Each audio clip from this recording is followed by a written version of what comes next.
Good evening, everyone. Tonight is a special session of the South Kingstown Planning Board. The date is Tuesday, August 17th, 2021. The first item on our agenda is roll call. Susan Axelrod. Here. Joe Murphy. Here. Paul Jordan is absent. Josh Daly. Here.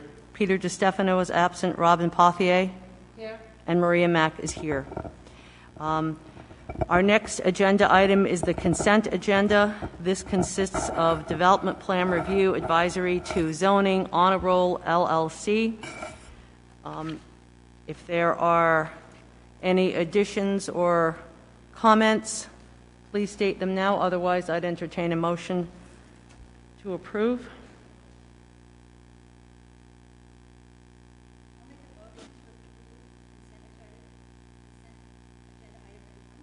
We have a motion from Susan. Do we have a second? Second from Robin. Any further discussion? Hearing none. All those in favor say aye. Aye. Aye. Motion carries. Thank you. We have a request from an applicant to move item E1 to the top of the regular agenda, which would be the recommendation to the Town Council, proposed zoning amendment, Paliotti Fetch SK Inc. Are board members okay with this? Very good. Is there anyone representing the applicant?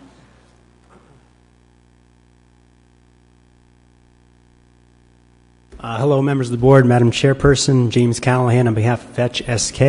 We're here tonight again for your hopeful approval of the recommendation of Town Council. I think there is a proposed change to one of the sentences. We have no objection to that regarding enclosed play area. And we again ask for your approval. If you have any questions, I'd be happy to answer if I can. And you've had an opportunity to look at the suggested language? Yes. Questions, comments from board members? No, I just want to say that I suggest that item 2, B2, be changed to reflect the area of operation shall be completely enclosed, and then add on a completely enclosed indoor environmentally controlled space, which reflects, I think, our discussions and deliberations over the various meetings.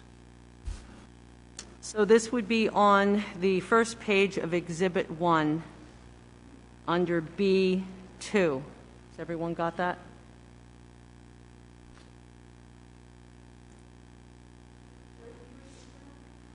So B2, Section 512, B2, which is on, I think, your second or third page, would state the area of operation shall be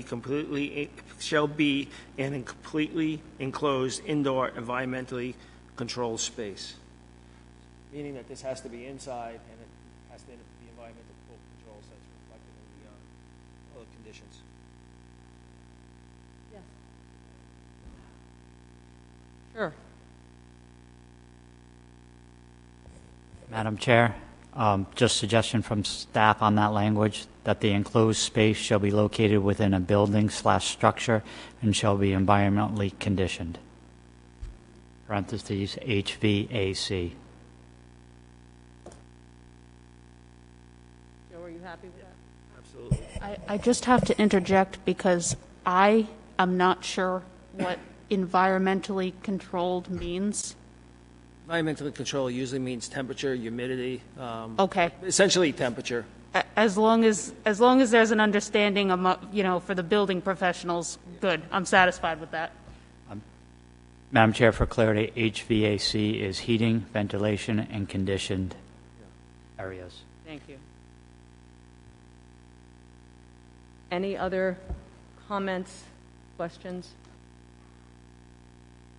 Jamie, I did have a thought as it relates to the number of staff people per dog in terms of staff ratio, and I think it's important that as this moves forward, should it do so to the council, that we make note of that fact. Obviously, we're looking at this in a broad context rather than specifically for this particular applicant, but if we could add language somewhere, either in the text or convey the idea to the council that the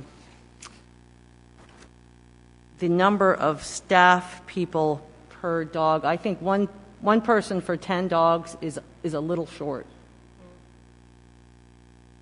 Especially if you think of any issues that might arise with any dog disagreements or evacuation or anything of that nature.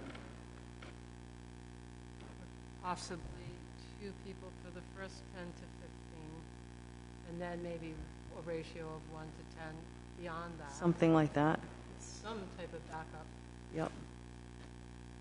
Jamie, thoughts on where this might be appropriate to insert language of this nature? Just for clarity, Madam Chair, you're looking for a minimum of perhaps 1 staff per 10 dogs, or are you looking for additional language associated perhaps with item O, which deals with aggressive animals, which would probably be your most concerning area with regards to staff ratio?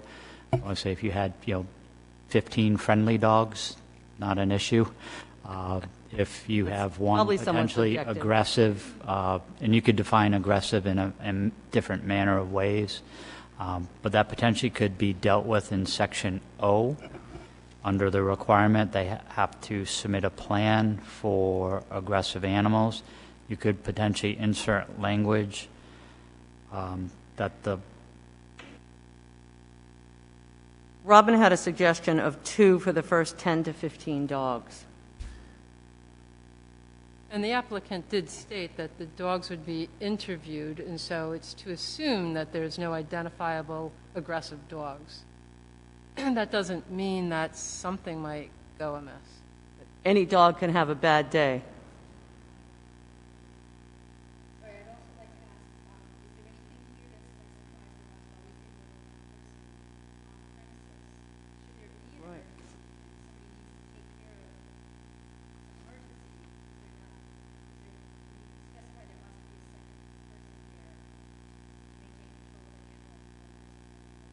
I think that speaks the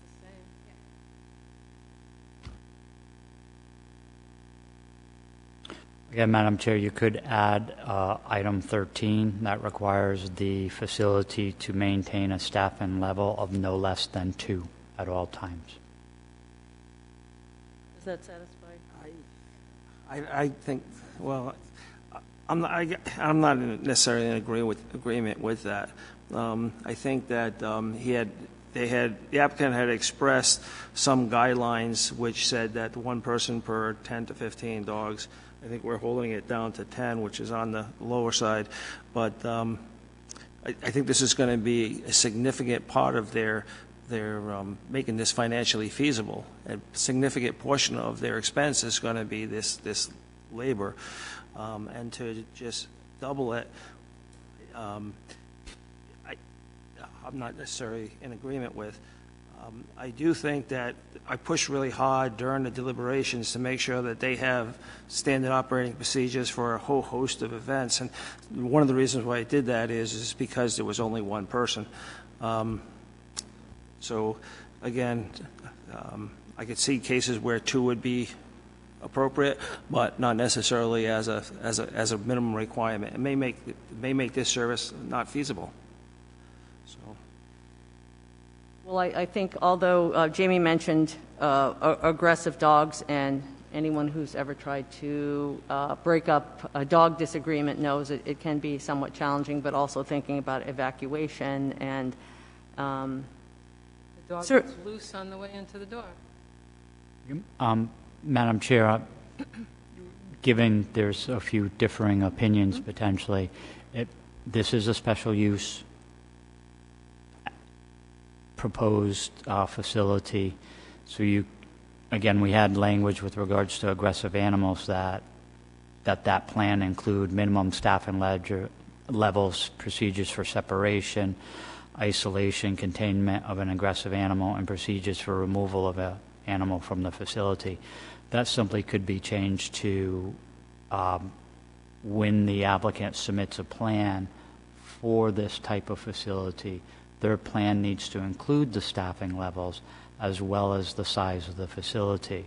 So as a special use permit, at the time of application, that it's clear that the application needs to include information associated with the number of dogs to be potentially housed on site and the staffing levels.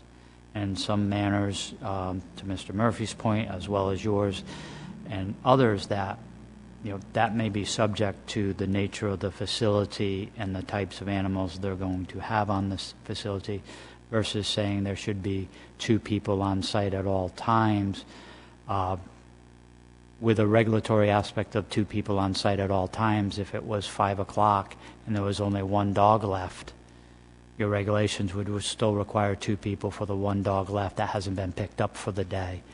So again, I think it's part of a potentially could be handled as part of the management plan that's submitted for the facility to deal with staffing levels based on the number of dogs and how they're going to manage their facility. I think that's a reasonable approach, and then when they come in, they can show through their SOPs that they're handling it with 1 person. Or if they can't show it, and that they can reasonably handle it with 1 person, then we can require it to. So I think that's a reasonable Josh? approach. Yeah, that strikes me as reasonable as well. I think I think we've gone through a number of these items in particular to a T, and I think that we've seen research from other towns, from Westerly and elsewhere, in terms of and best practices from ASPCA and elsewhere. So I would agree with Joe that I think we've laid out a thorough guideline for this, and I think Jamie suggested something I think is really reasonable as well. I think to me it would be overly onerous to require that 2 people be working at all times. I think that pushes a limit for me. So, but I do think that especially with aggressive animals, I think that is a real concern, and I think it's addressed in what we've talked about. So, Any other thoughts, comments? Susan? Excuse me. Make sure your mic is turned on. Yeah, I was just going to ask board members if you can make sure that you turn the mic on so that the light turns red and speak into the microphone. My light turned green? Okay. There you go. So we are saying we just want them to prepare a management plan to present to us.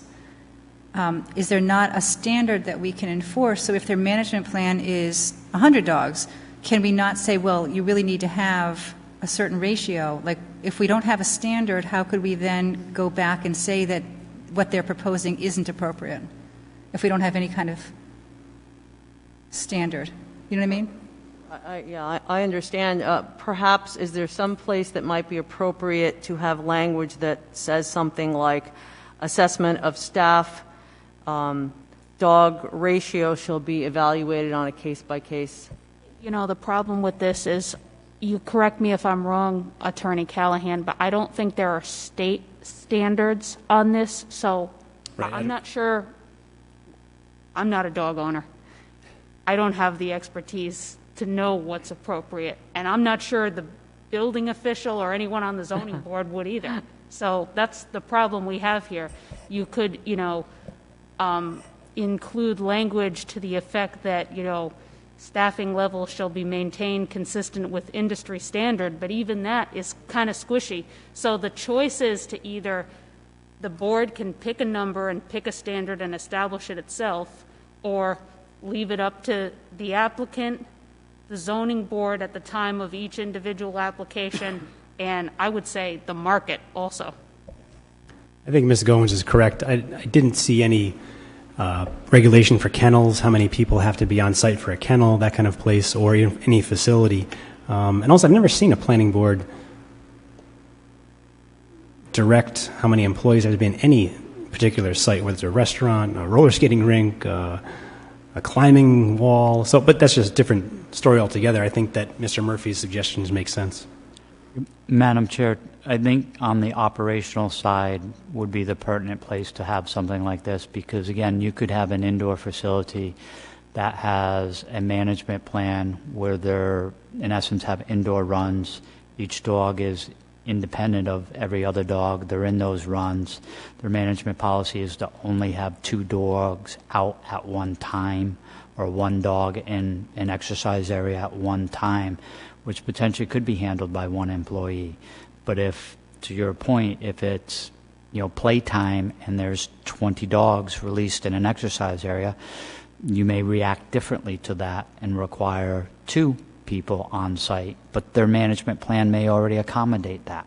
So I think it's a case-by-case, facility-by-facility decision the planning board will have to make along with zoning and make that determination. And I think from the special use criteria and the fact that you're looking at public safety under that provision, that you have the ability to say you are either understaffed or overstaffed, and that would be a choice of the applicant with regards to overstaffing. But I think if someone had a 100-dog facility and said, I'm going to have 1 employee there, I think you have the ability to say that that would not protect the public health, safety, and welfare of the community by only having 1 staff person there. And what we have laid out here as well wouldn't allow for 1 employee for 100 dogs. I mean, what we have laid out here, I think, wouldn't allow for. Well, perhaps in our correspondence to the town council, we can add that this was one of our concerns, and going forward, it's important that this be recognized under the operations plan or SOPs. Is everyone more comfortable with that? No?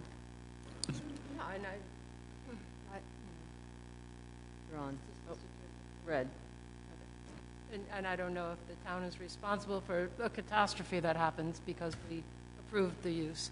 I just think it's common sense that 10 to 15 dogs is a lot to handle by 1 person. If something goes wrong, if the dog escapes out the door, if you suddenly get sick, I mean, there's just so many.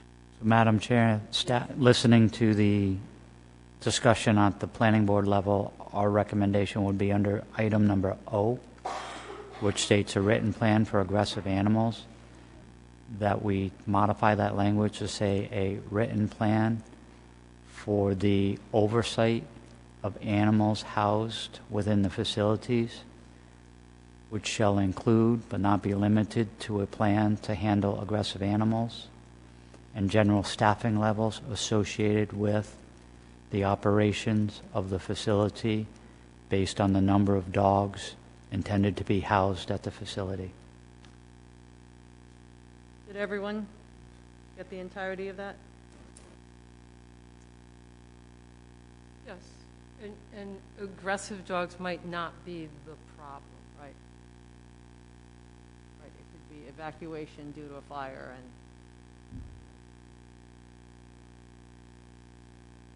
So this is sort of a measure that would address it, but it would be incumbent upon any reviewing entity to then ask those questions. So it's sort of a halfway measure. Anything else? And Madam Chair, as a reminder, it would be likely that these type of uses would be proposed as a new use, as a change of use in an existing business unit or a property or structure. That would trigger development plan review. So it would end up becoming development plan review with advisory to zoning. So it would come here, unless it was a change of an existing business, an established business, and a new business going in. But just wanted to let you guys know that it would.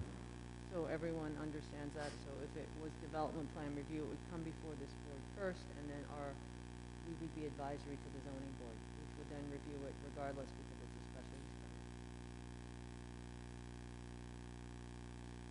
All right. If there are no further comments or questions, would someone like to make a motion to the document as amended? I guess I'll do that.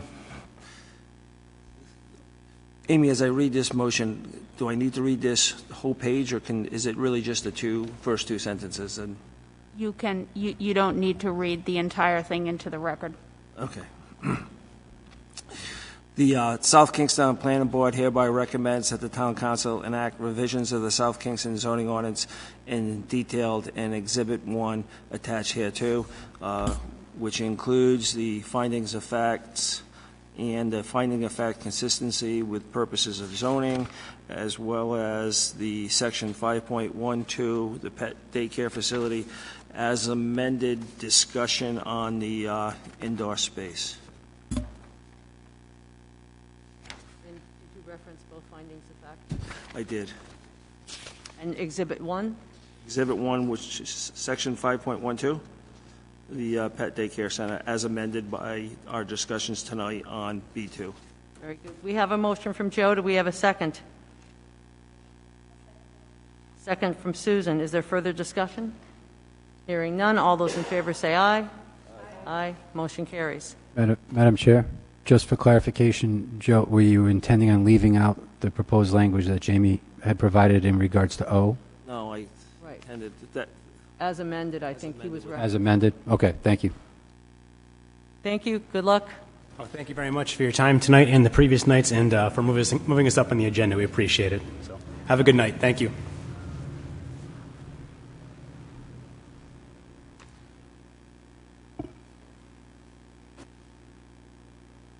Our next agenda item is South County Hospital, review of status of institutional master plan. This is not particularly relevant language. And permitting update for South County Hospital. And I would like to just read a letter that was received by the Planning Department dated August 6, 2021. It was from John Revens. Dear Mr. Rabbit, the undersigned represents South County Hospital, Inc. and South County Health with regard to the Strategic Family Master Plan facility submitted to the town on May 28, 2021. After reviewing this matter with my client, we would like to withdraw the application. We do not propose any changes at this time to the existing master plan, which under the terms of the ordinance will remain in effect.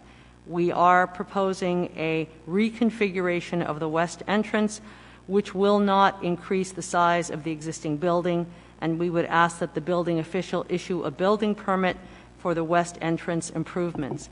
We intend to propose a new ordinance to apply to our premises within the next several weeks for consideration by the Town Council. We would also like to remain on the Planning Board agenda for August 17 for informational purposes, so we can update the board as to what our intentions are moving forward. Thank you very much for your consideration. Is there anyone representing the applicant? Good evening, Madam Chair, members of the board. For the record, my name is John C. Revens, Jr. I'm an attorney representing South County Hospital with regard to the institutional master plan process. And with me this evening is the Vice President of the hospital, Gary Kuzners, and Scott Lindgren, who's the Senior Project Manager at VHB Engineering, who's been working on the project. By way of background, if I may, Madam Chair and members, the hospital started on this process many months ago. And the process started with the prior planning director and my client and their team reviewing what was necessary to comply with the ordinance, which in the past, for whatever reasons, whether it's on the hospital side or the town side, had never been enforced, and there's never been an application submitted since the many years ago when this was adopted to update the plan. And when they started that process, they thought it would be a relatively simple, uncomplicated, straightforward process. And they put some documents together, and they submitted them, and then when the new planning administration came in and reviewed it and met with them, they wanted much, much more detail, and the hospital started working on that, and they got to the point of actually submitting it, but they were, I think it's fair to say, becoming increasingly frustrated by the process, by the level of detail that was required by the process, and the fact that after they went through it all, even if they got through it successfully, all they were going to get out of it was more restrictions, and then they'd still have to go through the rest of the town normal process if they wanted to put a 500 square foot addition on a building. So they were getting very frustrated by it, and they also were putting information in the public domain which is private. It's their internal planning, it's their internal strategy, it's what they're trying to do to remain as a viable and important and significant member of the healthcare community in Rhode Island and South County, and we really don't want to be putting our proprietary information out there. Is to tell the other healthcare hospitals who we compete with for patients and for employees what we're going to be doing 6 months from now or a year from now or 2 years from now. And when they came to me with that, I went back and I read every recorded decision I could find of this board and the zoning board with regard to South County Hospital, which, as you can imagine, go back decades and decades. And in reviewing those documents, I ran across, as some of you would, a lot of familiar names of people who either worked at the hospital or served on these boards, whether it was the planning board or the zoning board or the town council. And in every one of those hearings that has occurred for the hospital to be built out to what it is today, there was never a contentious meeting. The hospital never had a lawyer, at least not referenced in any of these many, many applications, and the process went through very efficiently and very cooperatively and very easily. And now we were getting at a point where we had a multi-hundred-page document that we think is completely unnecessary. The hospital's been on this site since it was a town farm for poor and indigent people that goes back, I think, more than 100 years. And the campus, for the most part, other than for some tweaks here and there as it relates to buildings, is pretty much built out. So going forward, the hospital is trying to position itself to be of service to the community. And we think, and we hope you think, that the hospital is, if it's not the most valuable institution in South Kingstown to the community, it's at least the second most valuable institution to the community. You could debate whether it's the university or the hospital, but I don't think we'd ever want to imagine what the South County community would be like if we didn't have a healthy, successful, and hospital that serves the needs of this community. And we're trying, and they're trying as a team really hard to accomplish that. So we went back and we looked at all of this and said, we want to start over again. So I sent the letter that Chair Mack just read into the record. And we've prepared a new ordinance that's almost ready for submission. I expect we'll submit it sometime next week to the town council. And of course, as you know, the council has to refer it to you, and you will have a meeting and you will render an advisory opinion to the council as to whether you think they should pass the ordinance or not, or whether you think they should amend it or not. And your advisory opinion, along with our ordinance, will then go back there and they'll vote on it. And what we're trying to do is move a few pieces around that will make the hospital more viable going forward. And those pieces relate to operations. And those operations and internal decisions, in our view, are hospital decisions. But to move those pieces around, we've got to tweak some things in these buildings that normally, for any other property owner in town, except us, They just go to the building official's office and get a building permit.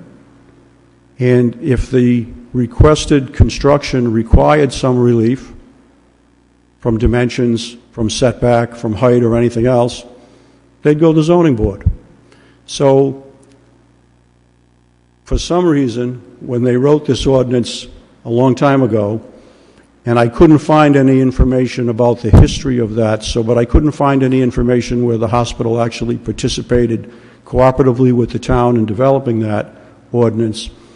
They put a lot of things in there that we think are not only unnecessary, but they basically tied our hands and said, until you do all these things and have all these hearings and go through all this process, you can't even go get a building permit.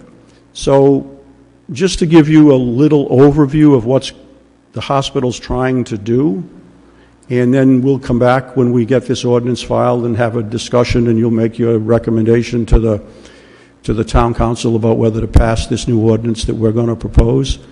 We are trying to bring the hospital up to date, so that we're going to do some major renovations inside the medical office building.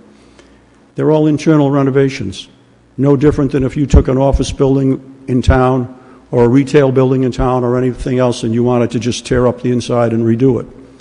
As part of that, we're trying to improve our circulation inside the buildings and outside on the property, because I know and you know that there's been complaints over the years about parking at the hospital campus. And most of those complaints, to a large degree, relate to circulation.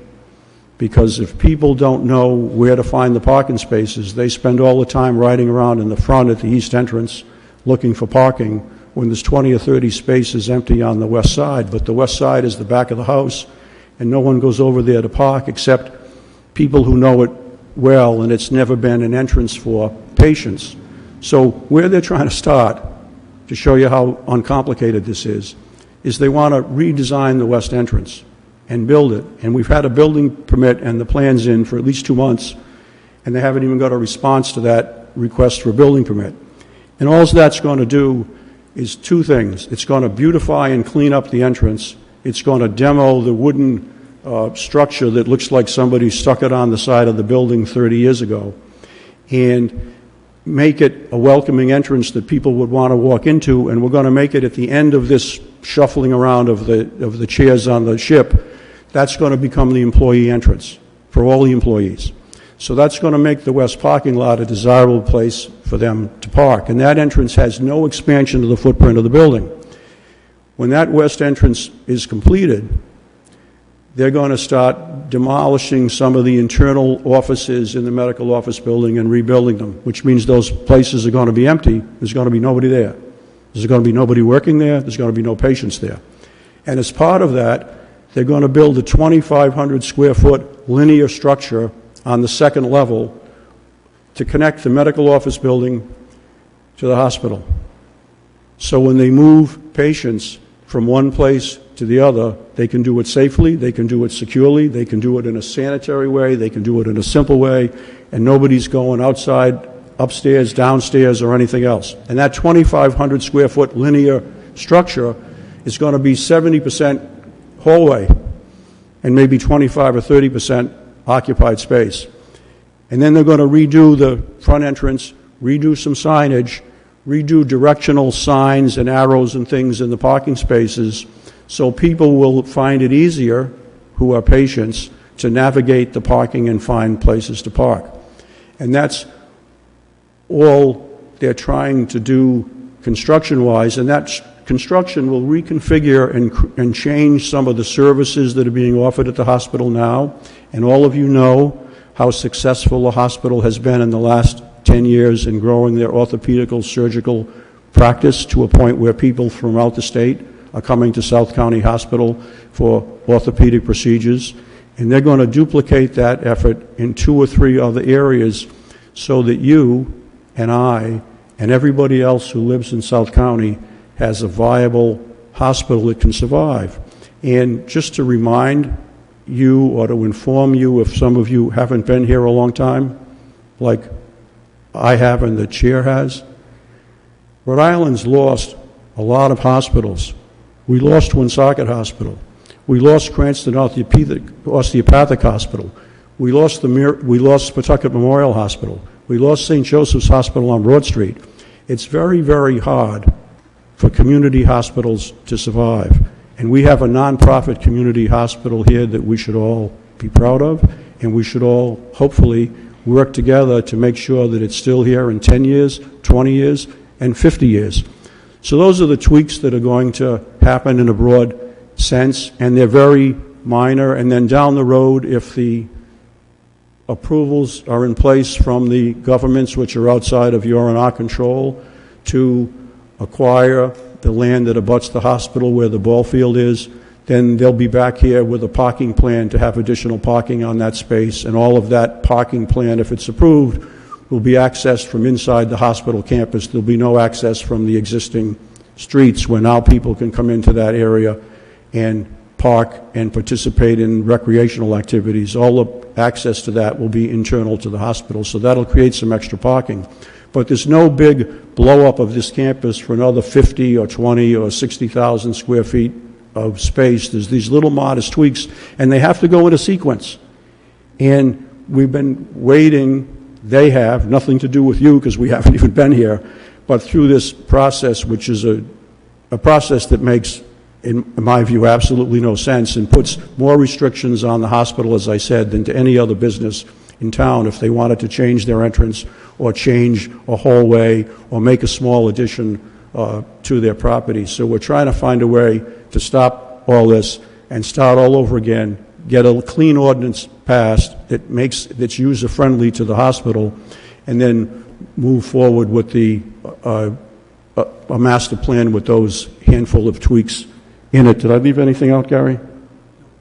And at some point, we've got to upgrade slightly the building where they do the radiation, and when that happens, they'll be back for some very modest, few hundred square foot addition to that building so they can put the modern equipment in that they need in order to treat patients.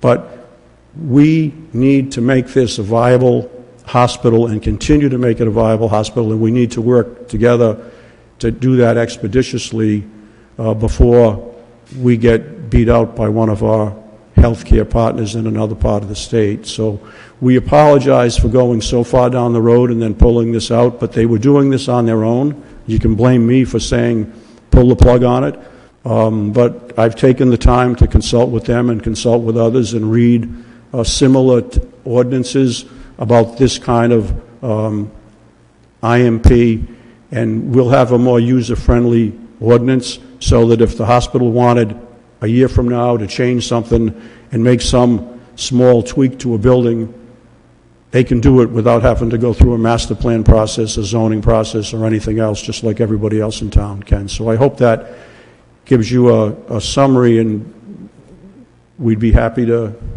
get any comments you may have, any thoughts you may have, answer any questions that you have, and hopefully work together to make this a success for everyone. Thank you. Thank you, Mr. Evans. I was just waiting for a pause in your Sorry about that. For the benefit of the board members, many of whom are new, as well as the attendees at this meeting, could you give us a historical perspective of and dates with regard to when the previous master plans were approved and any amendments made to those? To the best of my knowledge, Madam Chair, I don't believe they've been amended, and I think they were approved either 2001 or 2007, a long time ago. I know I had a brief discussion with your counsel about that, but it's a long time. I know that staff has done a considerable amount of research as well as they went through the master plan.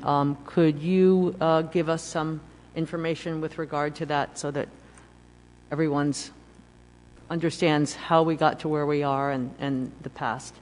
Madam Chair, you are correct. Again, Jamie Rabbit, Planning Director. We did look back a little bit with regards to the history of the master plan. Mr. Parker on our staff has the chronology associated with that. Again, we'll say one of the start dates is 2001, and there have been, I believe, 3 or more amendments to that initial master plan.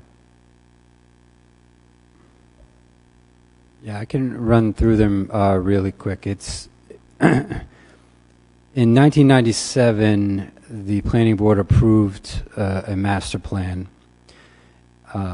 which was later updated in 2001, approved by the planning board.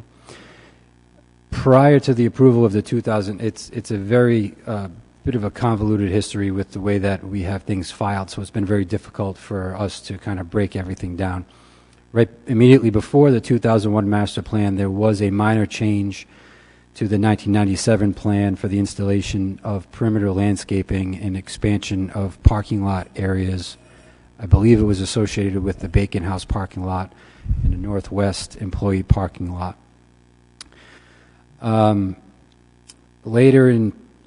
So after that, the 2001 plan was approved in September of 2001. In January 2004, development plan review and an institutional master plan amendment was approved by the planning board for the development of a radiation therapy facility. In December of 2005, there was planning board approval for an amendment to the master plan and approval of the preliminary plan to construct a 3-story, 60-bed inpatient care facility. December 2006, approval of an extension to the institutional master plan that was approved in 2001 for an interim period that was suggested to be to extend to April 2007 as they prepared for a new master plan submission, but I could not find any record that a new master plan submission was submitted. That was later confirmed in March of 2015. The planning board approved the amendment for the construction of a 6th operating room, circulation and support spaces totaling approximately 2,200 totaling an approximate 2,200 square foot building addition. And the purpose of that amendment was was a major amendment to the institutional master plan of 2001 as amended in 2005. So that language kind of solidified the gray area of what happened in between, that the 2001 plan is actually the plan that was in play on March 2015 and appears to be in play today. Earlier today, in going through the 2001 plan in a little more detail, staff did find a reference to a zoning amendment that was considered by the planning board and the council in 2001. I'm sorry, in 2000. And it was quite extensive. It appeared to attempt to remove some of the language, much to what Mr. Evans is indicating, and it generated an approval with a number of conditions, but I don't believe those conditions were what the hospital had intended to do. Just going through that this afternoon, I had spoken with Jamie indicating that we really need to go through it to get an idea of the chronology and to actually to confirm what we have read and what is in play. It was surprising to me because, as Amy and I were discussing before, this appears to be that appeared to be a zoning map amendment where they were asking for the property that was zoned GI with conditions to get rezoned to GI with conditions. However, they wanted conditions removed. That didn't happen.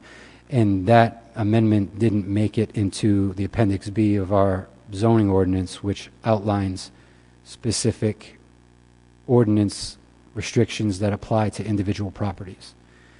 So it happened in the past, but it doesn't appear that that language has been adhered to since it was approved by the council. But before we go down that road, we want to make sure and speak with Mr. Evans about the chronology and what actually happened and get a good understanding of why. But there have been a number of amendments that have been made since then, they have all been approved. Minutes are available, which I have yet to assimilate into a document that we can transmit to everybody, but we certainly will. And we have been operating all this time within the zoning ordinance, which I believe states that every 5 years there shall be a master plan, a new master plan or a master plan update or something of that nature. There is the zoning ordinance references a 5-year time frame for the master plan. Remember that? Okay. And I just want to state this zoning ordinance amendment from June 2000, which I hadn't seen before tonight, I'm going to need to review in more detail. Yep. It appears to address the question of when approval is needed for changes to an approved institutional master plan in more detail than the ordinance itself does. The key question for me is whether this 2000 zone change, changing the underlying zoning of the property from GI with conditions to GI with modified conditions, is still in effect. Because if it is, that's going to bear on whether any kind of approval is required for the things that they want to do immediately. So I'm going to have to look into that now that I have it on my desk, and we'll confer. Very good. And staff apologizes to the board and Mr. Revens in the hospital. It was after reading the plan today, and I found an obscure reference to ordinance amendment, and had to contact the clerk's office to dig the minutes out of the archives to retrieve them. So I apologize. No, if I may, Madam Chair, there's nothing to apologize for. Everybody's just doing their job. And as we know, sometimes people see their job differently than someone else might. So that's what happened when we went down the road with the plan with the prior planning director. Then new people come in and see it differently. But the point is, if you listen to all the facts in that, picture this. Tell me what property owner in town can't add 2,200 square feet to their building if they meet the setback requirements, the height requirements, and the parking requirements. The answer is nobody, except your hospital. So that's not anybody's fault who's sitting here, but it's beyond the pale of even the remotest common sense or reason that we're here, and now we're going to go back. And I respect everybody here. They're all working hard, and they've been nothing but cooperative in the couple of meetings we've had since I came on board to try to explore this. But think about this. There's people who put additions on houses sometimes today that are bigger than 2,200 square feet. And if they got this setback and they're within the height, they're not here, and they're not in the zoning board either. So we're talking about all this like it's important. That's not what's important. What's important is that this hospital is a viable, important resource to the community, and we're trying to reconfigure the west entrance. And everybody's looking at every decision they can look at to find a reason whether they can give us a building permit to reconfigure an entrance to an existing building. Somebody's got to step up to the plate and issue the permit, because we have to reconfigure that entrance because it's a linchpin in this project. So then when we reconfigure it, we're going to have, it becomes the temporary main entrance. So what does that mean? It means we have temporary handicap parking at that entrance while they're doing the main entrance. And that 2,500 square foot linear corridor to connect the two buildings, so when patients go from the medical building to the operating room or somewhere else, they can do that safely and efficiently and without running into other patients and people coming in off the street who are visitors and all this other kind of nonsense. And that's why I said, hey, we got to pull the plug on this, because the master plan approval in the ordinance that we're going to send you, hopefully you'll recommend to the council, and hopefully the council will approve it.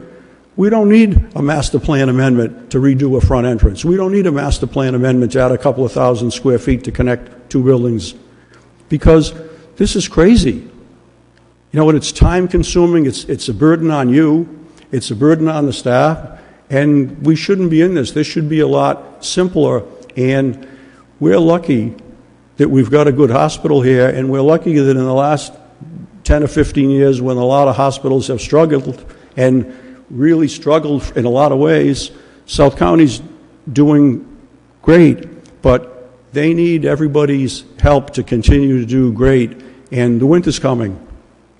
We got to build the west entrance so we can shut down 20,000 square feet in the medical office building, and so we can build a new east entrance. And everybody's talking about what they read and what they looked up and what they this and what they that. Give us a building permit, which I know isn't you, ladies and gentlemen. But we need a building permit for the west entrance. And we're going to temporarily lose some parking spaces, and we're going to temporarily not occupy a chunk of a building so those people won't be coming to work there and those patients won't be coming there. And we just shuffle this thing around, and a year and a half from now, it's all built out and everybody's fine, and nobody will know the difference except the people who have to walk through the construction sites to get back and forth to work and in and out of the hospital.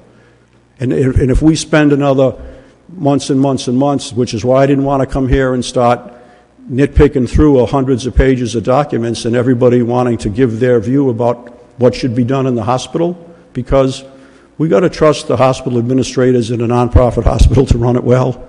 And these are simple little building things that shouldn't be a problem. And at the end of the day, we're not going to lose one parking space when these little improvements are done from what we have now. And if the other property comes along, then we're going to pick up 60 or 70 or 80 parking spaces that will forever fix this. So that's why we're going to go to the council. We're going to submit this no later than next week. You'll get it back. But in the meantime, whatever Mr. Parker and everybody else can do, we need a building permit for the west entrance, and we need it like we need oxygen, because if we don't get it now, we blow another year on the timing of all this stuff. And this is, minuscule, absolutely minuscule, to approve this. But somebody could say, hey, well, if you're temporarily eliminating the parking spaces near the west entrance because of the construction equipment, and then you're temporarily eliminating some of them because of the handicap access you got to have for all the patients because it comes your new main entrance, they want to send you to the zoning board. I mean, what planet are we living on? Mr. Evans, Yes, Madam just Chair. for clarification, Certainly. now that you've come up for air again, we're viewing this as an exchange of information, as Correct. it's not a public hearing this Correct. evening, with an opportunity to ask questions and get a sense of the direction that the hospital is looking for. And I think it's important that we keep in mind that this is an institutional use, so the analogy to a residential use may not be entirely appropriate. And I can certainly tell you that in my time on the planning board, there has been a good faith effort on the part of the town to ensure both flexibility and accountability on the part of the hospital. We have no flexibility, Madam Chair, zero. And with no disrespect intended to anyone in this room, because I don't mean it that way, they got to be accountable to their own board, their own volunteers, their own doctors, their own management, their own nonprofit entity, and quite frankly, other than in the normal building planning process, and I mean this respectfully, they don't need any help from anybody else. We don't need, everybody trying to redesign the camel. It's an existing campus. These are minor tweaks to the campus. They shouldn't even be part of a master plan. And in this revised ordinance, all those things could be done by right without ever having to amend a master plan. And you can add on to any office building. It's a perfect analogy. Any office building, any retail building in town without coming here. Why would you do that to the hospital? I'm just asking it for the next meeting, but I just want you to think about it. Why are they different? Why can Shores or Flood Mazda or anybody else in town add on to their building with a building permit if they meet the setback and the height requirements and the parking, and we can't? Why? Mr. Evans, that is not entirely correct. That would those examples that you provided would be development plan review with the planning board at the minimum. Not for an addition. Yes, it would. Well, It would depend on the size of the addition, but it would. well, not for an addition that's 1.5% of the total square footage of the building. Actually, I believe There's it's. no addition to the west side. Can we agree on that? There's not one extra square foot of addition on the west side of this building, and we don't have a building permit. To your previous point, the development plan review trigger mechanism is 500 square foot addition on a commercial property. There's no addition to the west entrance. Not 1 square foot. We still don't have a building permit. I hope if you have any questions, they're here. I'll shut up, and we'll be happy to answer any that you have. And I think the folks that have come out tonight may have some questions and comments as well, and this is a good opportunity, Thank you. again, for an exchange of information. Thank you. initial questions from board members, or do you have further members of your team who wish to speak? Good evening, everybody. My name is Gary Kuzner. I'm the Vice President of Operational Excellence for the hospital. And Could you just state your name for the record? Gary Kuzner. Thank you. Kusnierz. Please continue. So first off, we've been working with Jamie and Jay on meetings. The consultants that we have hired, been working with them, and I think we've provided the responses based on their responses to get a master plan submitted. We had a little snag in our abutters list. Apparently, the list that went out went to the property instead of the homeowner's address who lived elsewhere. And so at that point in time, Jay sent us a message that indicated, you guys should probably think about having an attorney join your team to get through this process. And so I was taken aback by that a little bit, because I've been doing this for nearly 40 years. I've been here for 2.5 years, but my whole career I've been doing this type of work, and I've never had an attorney help submit an institutional master plan ever, and I've worked in many states across the country. But we took their advice, and we brought Jack on because I want to do this, and I want to do it correctly. The master plan was written to align and deploy actionable items to grow the organization. It's very strategic in nature, and we've been able to execute on it very well over the last 2 years with the help of these guys here. I mean, they've given us permits on several projects. My frustration comes in on some of these things, and not to go on any more what Jack has already said, but we submitted documents for the west entrance in the end of May. I believe June 15th is the last official date I heard.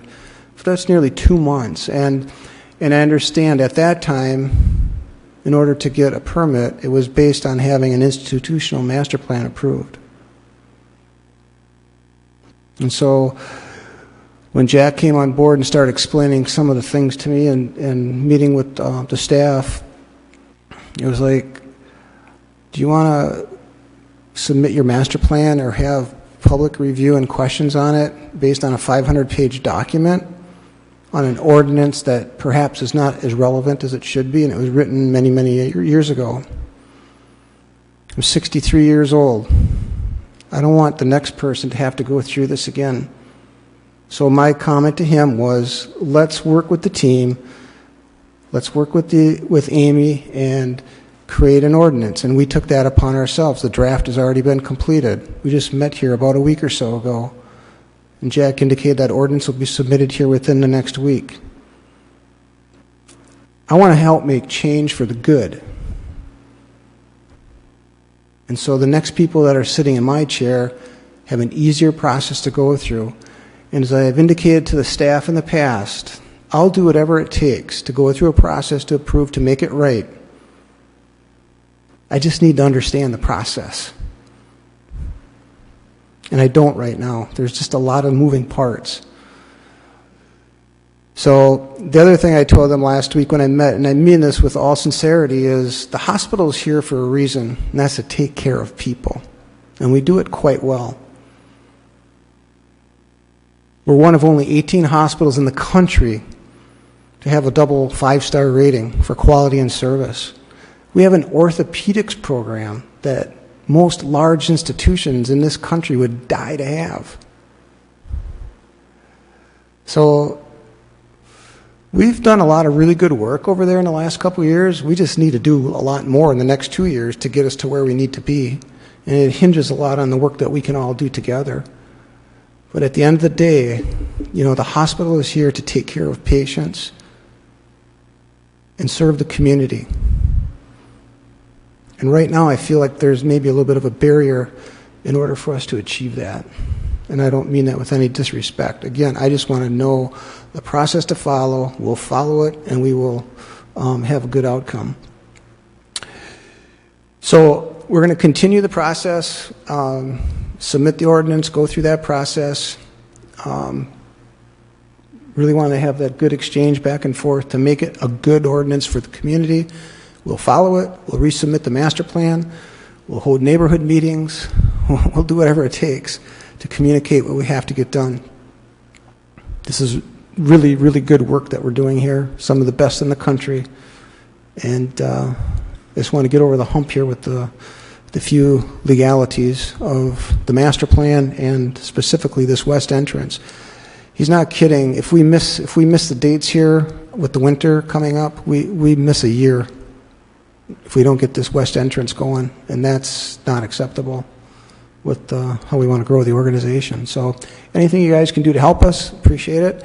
Always available to meet with people, including the neighbors, on any details, but right for now I'll be working with Jack and your staff. Thank you much.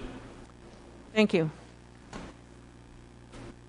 Questions, comments from board members? I know that all of the board members should have received a copy of the master plan at some point and read through it at this point. And while we're not here tonight to specifically look at details, there may be general, procedural, or any other questions that board members might have at this point. Susan.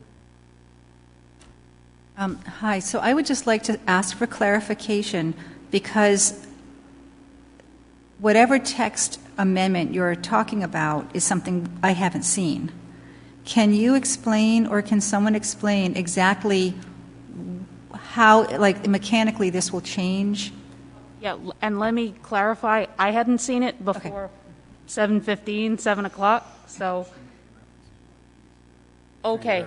All right, the text amendment that hasn't been submitted yet. Right. Let me step back and explain how I think the process is going to unfold.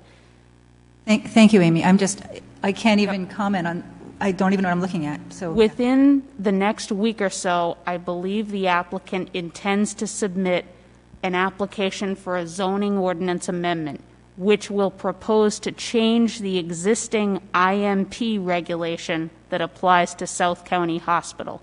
That has not yet been submitted. When it is submitted, as you know, that triggers the statutory process with the deadline for the planning board to provide an advisory recommendation on it, and for the town council to hold a public hearing on the proposed zone change. So normally, this type of meeting, let's call it a pre-application, is not required in connection with a zoning ordinance amendment. Sometimes applicants do come to the planning board before they choose to file, and it's always welcomed, because now this is your chance to provide input to the applicant, and they can take it or leave it, on how you would like to see, or if you would like to see, the existing regulation changed. I think we probably can all agree that certain aspects of the regulation haven't worked for the town in terms of, they haven't been coming every 5 years for one reason or another, and there's certainly no need to lay blame anywhere. I don't think that's productive, and it's not working for them now, apparently. So the ball will be in their court to present the zoning ordinance amendment application. If the council approves it, and if the regulation is changed, the next step would be then for them to submit an application for review in whatever form that might take, which you, the planning board, would review. Potentially a master plan like the current regulation contemplates, but with different review requirements. Potentially something like development plan review. That's up to them. And it would be your job to advise the council on how, if at all, you think the existing regulation should be changed. So step one in the real process is they need to ask us, ask the town, here's what we'd like to see the zoning ordinance require in terms of long-range planning for the hospital.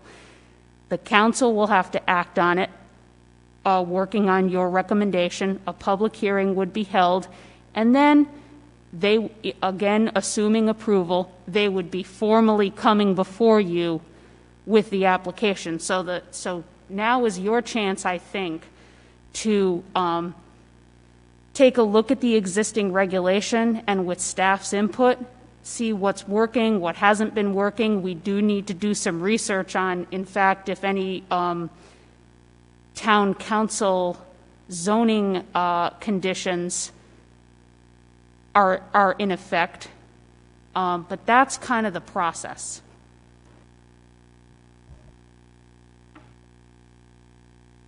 Does that answer your question, at least as far as process is concerned? That was great, Amy, thank you.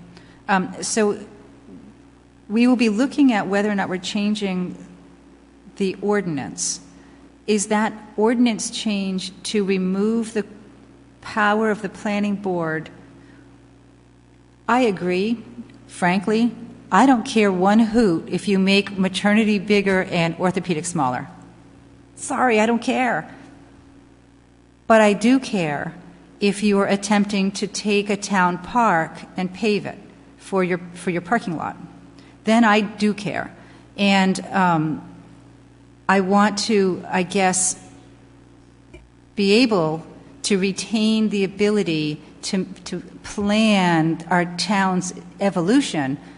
I don't care if you make a hallway wider, but for things that do affect the neighbors and do affect our town, I think we need to retain the ability to have a say in your business on your campus. So I don't know if your text ordinance would eliminate the power of the board to control the effects to the community that you are operating in, your neighbors and our town. So I'm acutely nervous about losing the ability to have a say in the things that I think we need to have a say in. I don't know if I've expressed myself coherently enough, but yeah, that's where I'm at. The draft ordinance won't change how the town deals with land that we don't own. Won't change it. What you control is another question, you meaning you as a member of the planning board, and that would, as you know, would be directed to Amy. But the changes that we'll propose in the ordinance won't have any impact on what happens with the abutting land that we don't own, now or in the future. If we own it because there's a swap, Amy would have to tell you what, if any, role you have in that if it happens. But that's not got anything to do with this proposed ordinance or the tweaks we're trying to make to the campus. Okay. I'm not sure whether that's under your purview or not if the town decides to swap land, but that's up to the town. We don't have, we're obviously participating in that, but that decision gets made somewhere else. It doesn't get made by us, and I don't think, but Amy could guide you on that, I don't think it gets made by you either. That's correct. Okay, so if Shaw's parking lot decides to reconfigure, Yeah. and we have ordinances that say that they need to add in shade trees to their parking lot or whatever, Yeah. is your proposed text ordinance to seize complete control of your campus, or would we still have those overlay ordinances that we can impose about parking lot size or landscaping buffers and all of those things? Are you, like, I get that I really don't care what happens inside your building. You guys know better than I ever would about your business. But the impact on the community, I think, is my business. No, I get that. I get that. So if you're asking me if the draft ordinance that we haven't quite finished, but we'll finish it in the next few days, we're going to submit, is that going to change any requirements about, as an example that you gave, landscaping and parking? No, absolutely not. But if Shaw's Market has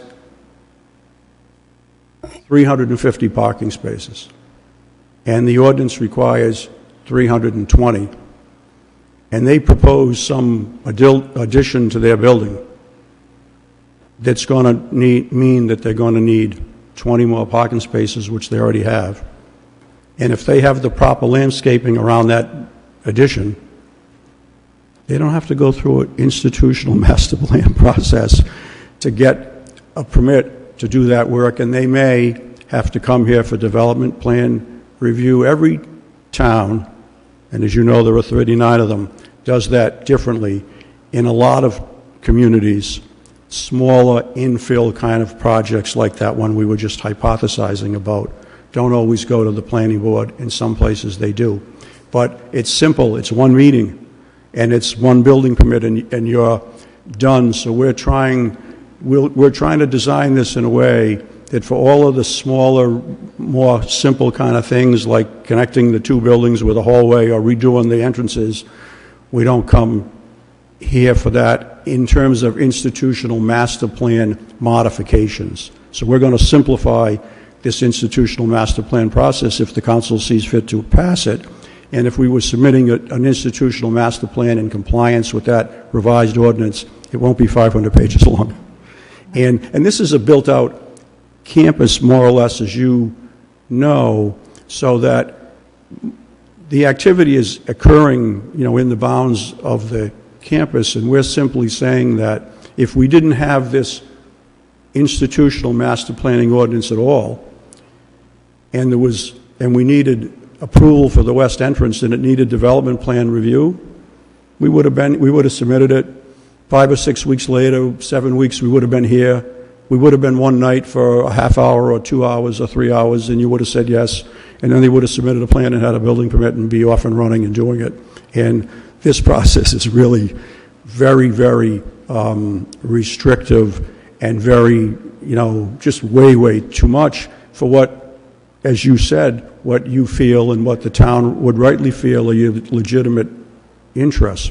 But you're not trying to manage our business any more than you're trying to manage anybody else's business. But that's what the effect of this is, to make those 3 little tweaks that I said. Redo the west entrance, connect 2 buildings with a linear corridor that's on a second level, and then redo the main entrance and change some signage on the campus and some arrows about how you navigate parking and orient more people to use the underused portion of the parking lot that's near the west entrance by making that an attractive employee entrance and appealing. If you saw it now and you found your parking space on that side, you'd think you couldn't go through that door because it's not inviting. It looks like it's the loading dock or something else. And there's actually a door there that if you knew how to get to it, you could actually walk in and access the hospital, but it's not inviting you in.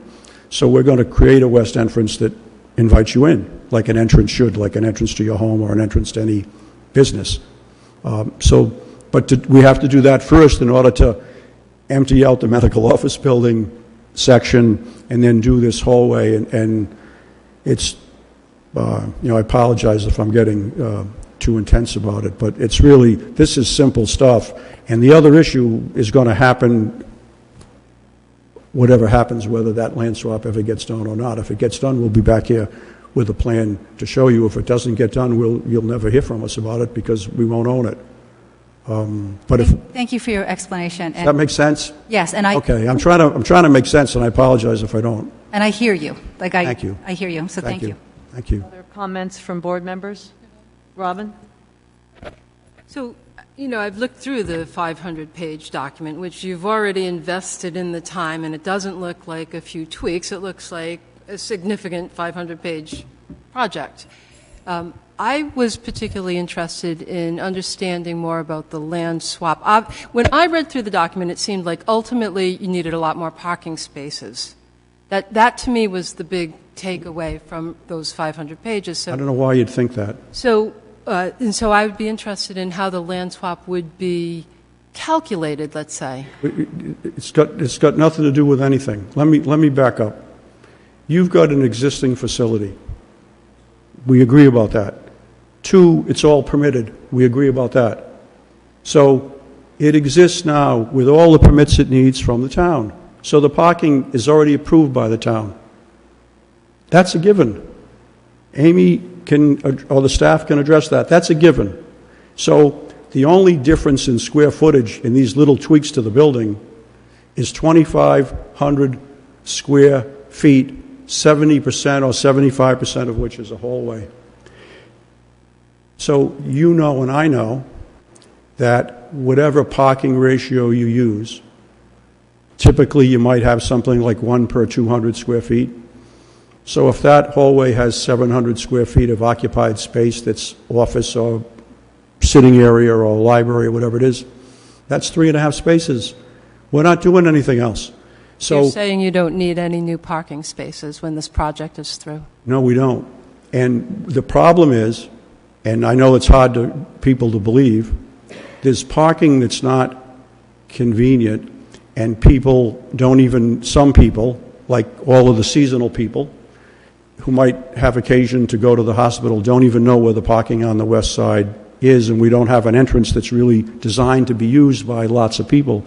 So we'll get better usage of the parking, we think, the people who run the hospital think, when they can create that nice inviting west entrance and then get more employees to park over there. Now, if they wind up acquiring the additional land, if that... You say 40 to 60 spots? If they acquire it, they'll add parking to have it. Well, so a plan So it'll be so there'll be less towards that bigger. But they got a right to apply if they get it. But we're not here for that. But we're happy to talk about it. But if we get that land, they'll add more parking, because you can never have the hospital. You never have enough parking. But they run the business. They run a hospital. They've been there for 100 years. This parking has been this way for 30 years at least, if not longer. The same kind of services go on there today, only more sophisticated, like the orthopedic, but it's all medical services. And as you said earlier, Madam Secretary, you don't care whether it's orthopedics or OBGYN. That's up to the hospital. So that's the only thing that's changed over the years, is what kind of services they provide. And so the parking, we think, with circulation improvements in the outside area and the building, that the parking is adequate and it meets the code. So it already meets the code. You can't change that. Town council can't change it. The zoning board can't change it. Different things. The 500-page plan looked for a land swap for more parking. You've said it won't be in the plan. You'll find the land for 40 to 60 parking spots, and you've also said that you need no additional parking spots. So I'm a little confused. Well, the land swap is going on separately from this process. It's not going to be in the master plan we send in to you. We don't have the land. If we get the land, we'll amend the master plan. But it is in the master plan we have now. It's not before you. We withdrew it. Okay. So it's not going to be that plan's not going to be a submission. So likewise, I have also read your document, and to me it's quite clear from the document that you have concluded that you do not need more parking, and you've stated that tonight. But yet, our town is terribly angst-filled about you taking a park and paving it for parking, especially if your documentation supports that you don't need that parking. We'll address that when it's not before us in the ordinance amendment, and it's not going to be in the master plan submission. We don't have it. We may never get it. We're not going down that rabbit hole of what ifs when we don't even own the land, and we don't have any way until governmental people that are far removed from Peacedale are going to make that decision.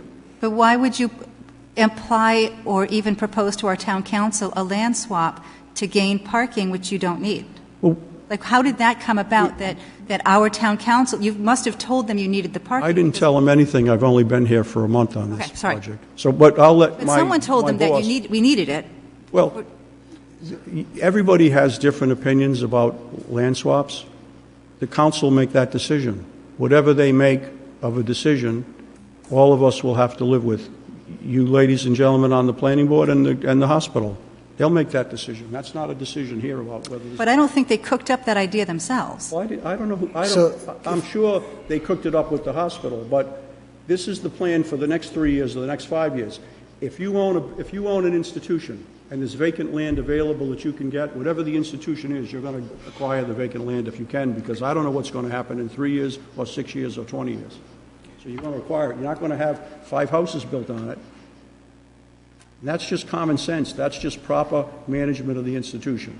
If there's any vacant land that abuts an institution, you think whether it's Brown or Providence College or RISD or URI or Johnson & Wales or anybody else, if there's vacant land around them and it becomes available and you're an institution and you can't see the horizon, like none of us can, if you're well served by buying the vacant land.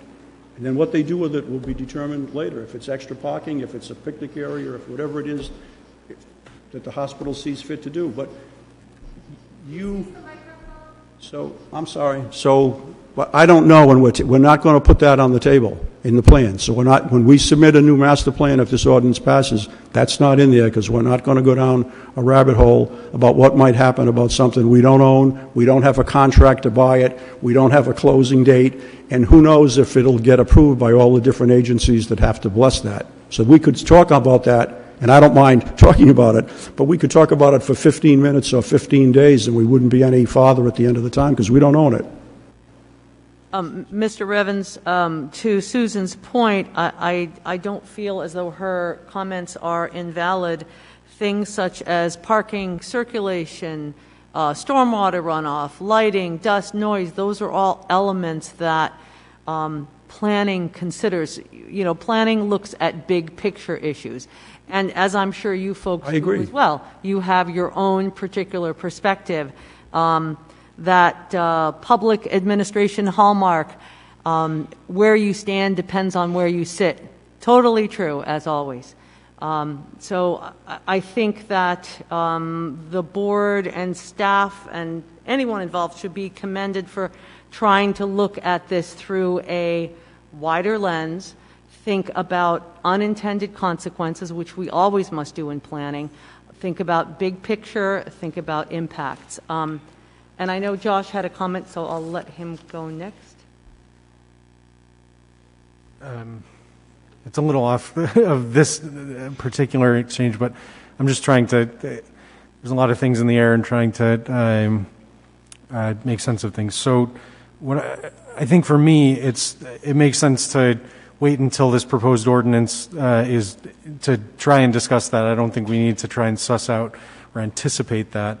But what I think I'm hearing is this sort of, the institutional master planning process is to try to get this broader picture of what the plans are for the hospital. And so, and I'll only say this the way that I feel it, it comes like a head fake, you know, it comes, and I understand that it's been withdrawn, and there's a new process that you're looking to engage in.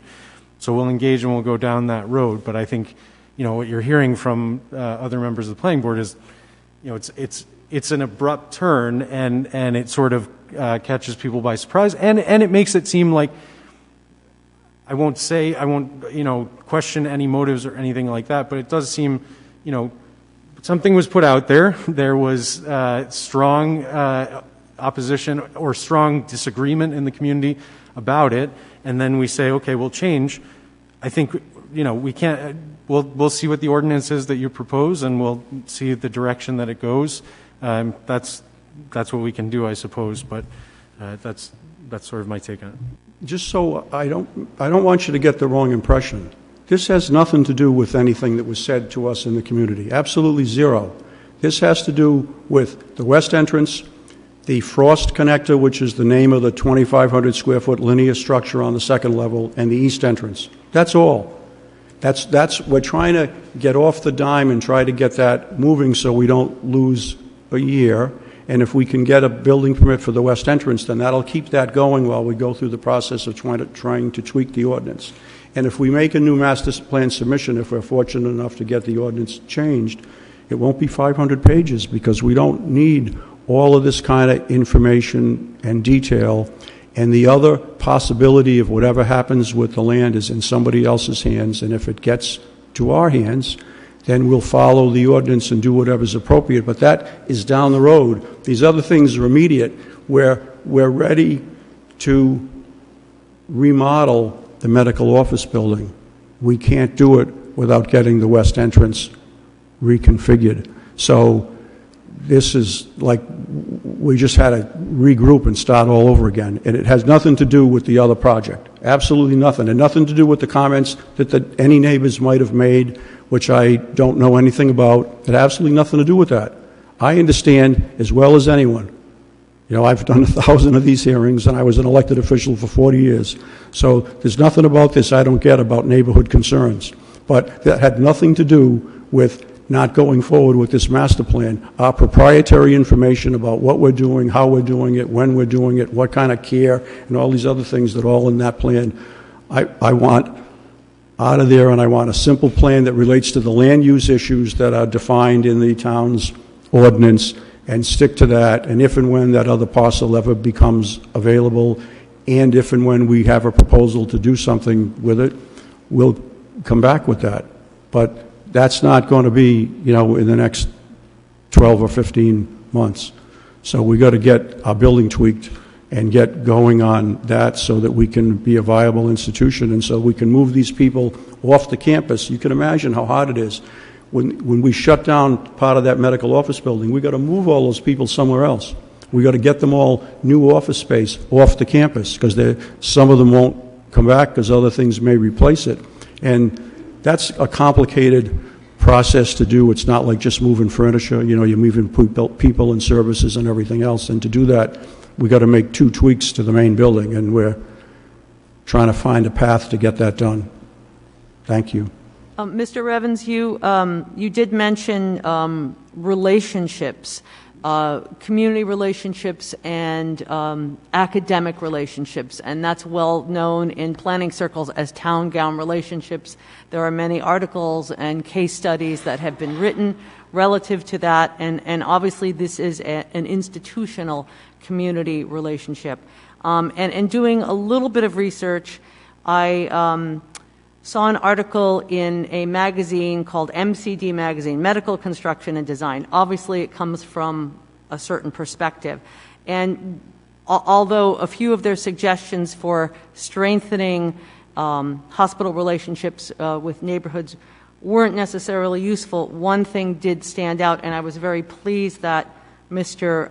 Kunertz referred to this as it pertains to neighborhoods. And one statement from this article I thought that was important is the statement that it is critical to build trust and collaboration with adjacent neighborhoods and find ways of providing true community benefit. And I think that as we go forward, I hope that you folks will keep this in mind. There are people here this evening, and if planning board members don't have any further questions, if any of, after Joe, you folks in the audience would like to speak. Could I make a quick comment, though, please? It will be short. I just want to set the record straight on the master plan. We mentioned Town Farm Park and the land swap as part of it, and that was under the direction of Jamie and Jay, knowing that we were only to mention it. There's very little detail on the parking in that, because we have to go down a separate and distinct path if and when the land swap is approved. So, in fact, I think, guys, we talked about taking any mention of Town Farm Park out, and we thought it should be part of the master plan as a mention. Yep. Correct me if I'm wrong. Madam Chair, Jamie Rabbit, Planning Director, just for clarification, we did have those discussions with the applicant regarding what role Town Farm plays in the master plan. And because that land transaction is ultimately not completely in control of either the hospital or the town, they originally planned on putting a lot more detail in there, but it was at staff's suggestion, since it's not completely at their control, that they couldn't rely on the additional spaces associated with town plan as they plan their future of the hospital in regards to expansion. So if they, just in a hypothetical scenario, if they proposed a 50,000 square foot addition, which required an additional 100 spaces, and counted on Town Farm to provide those additional 100 spaces, the planning board, as well as staff, would find fault with their master plan because they're not in control of that acquisition. So there is a mention of the land swap, but it is not an in-depth discussion, and their expansion plans do not predicate the actual acquisition of that area for parking in order to continue as a viable business entity in the community. I will correct one aspect. Their planning document, that again isn't really subject of this discussion because it's been withdrawn, does state that they're at 97% capacity for parking. So parking in a long-term manner cannot be dropped from any discussion about expansion plans. We do understand the hospital is shuffling the deck and making every attempt to be efficient within their campus with regards to uses, and whether that means things. Susan, you made a very valid point. If maternity gets smaller and OR gets bigger, what's the net result of that? If it's a decrease in parking, or it's a net, then the discussion's easy. But until we actually know on a site-by-site, project-by-project basis what the net effect is, it's hard to have the conversation. We'll never get out of this if we start going down that road of every of the parking. I mean, there's not a business in town not an office in town that can't change from a lawyer to a doctor to a real estate agent to an insurance agent or anything else and not have to go through this parking stuff. Madam Chair, we will put your suggestion. We already have language in the draft ordinance. We agree with you 100% that in any institutional master plan process, there'll be a neighborhood meeting that the hospital will host before they even submit an institutional master plan to discuss it with the community and get input from the community. So that's in our draft, and we agree 100% with you about that. And that's in the proposal because we want to be good neighbors just like the neighbors want us to be as best we can as a 100-year-old institution in the community. Thank you. Mr. Kunis, did you have any further comments before we go to Joe? The last comment I would say, and that we struggle with on the campus, if you've been to the hospital at all, the parking lots are not conforming to proper circulation. In other words, to make it simple, if you're in a parking spot and you have to back out, you have to be very careful because the allocated space isn't there. So within the confines of what we have today, we're trying to correct those things. The other thing that we heard from the neighbors in our neighborhood meeting is, people parking along the streets. And today, for example, we don't get very many helicopter landings. Well, when a helicopter lands, we have to have people move their cars. That's how tight things are. Well, where do they go? They go down the street and they park on the grass and they ruin the grass and it doesn't look good. So when we talk about Town Farm Park and the land swap, and it's a totally different process, but when we get there, we're going to show a plan that we think will excite the community, but it'll also take care of a lot of the problems that exist on a daily basis. So, but again, I don't know if and when that's going to occur. It's out of our control. And I just want to jump in because I think we can be on the same page and move forward. I agree. It's not parking, we all know, is a big issue. Maybe it's the issue. It's very easy to write in to whatever they submit that if and when the hospital acquires land over whatever acre percentage threshold we want to specify, they'll be required to come back before the board. I mean, that's the easy part. Thank you, Amy. Jill? I agree with a lot of the things that the applicant said. The importance of the hospital is really not questioned, right? We all understand how important the hospital is. And when a project comes in front of the board, my thought's not whether we approve this or disapprove it. My thought is what's the potential impacts and how do we mitigate that while approving what the hospital needs to get done. So it's really about the process of that assessment of what's the potential impacts, what's the impacts to the neighbors, making sure those are identified, and then making sure we mitigate these.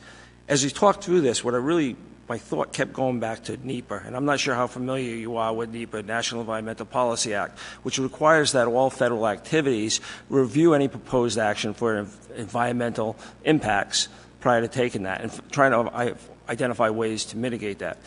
And the federal agencies have to have a way of dealing with NEPA and doing it so efficiently and quickly. And I'm very familiar with the Navy way of handling NEPA. And it really there's there's different levels of assessment, right? So at the lowest level, we have what we call CADX, categorical exclusions. Those are small, insignificant actions that are previously assessed and determined to have no impact. And they basically are just categorically excluded. So there's a list of items. There's about 40 items that says, if you do one of these, you are categorically excluded from doing further assessment. And that's actually, there's some precedent for that on the state level as well. As the Navy has to answer to CRMC to do consistency determinations for work they do at the base, CRC has given them a list of things that are categorically excluded, right? Small, insignificant. So that's the lowest step. Then at the next step, you have what you call an EA, an environmental assessment. Those are for larger or major activities that have potential to have impacts, right? And you need to flush those out. There's really two types of EAs. There's an activity-specific EA. You want to do a certain activity. Let's say, for the analogy, you want to do a parking lot that has 250 spots or whatever. That has to be reviewed separately. You have to review that, understand what those impacts are, and make sure you mitigate those. But there's also things called programmatic EAs, and those are not for specific activities. That's to look at what are those types of activities that you'll do over the next 5 years. And you do an assessment, and you create this envelope.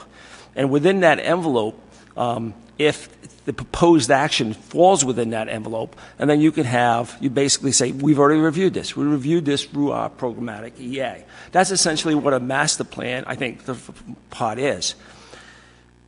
So I can see a process where you have, in your master plan, you have categorical exclusions. You have a list of, these are all the activities that we believe have no impact, and yes, they're determined not to have any impact. And if you go in front of the building official, he says, yes, this is one of your categorical exclusions.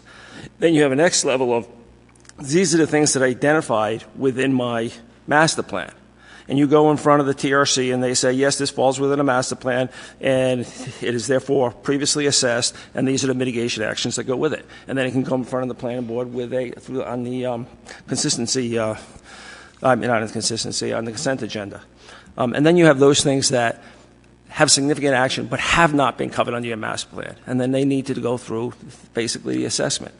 So I don't know what's in your plan, but I think that there's room, looking at what the NEPA does and how large agencies handle that, to have things that are categorically excluded, things that are actually been assessed that can be done at a staff level with associated mitigating actions. And those things that fall out of that actually have to come in front of the planning board.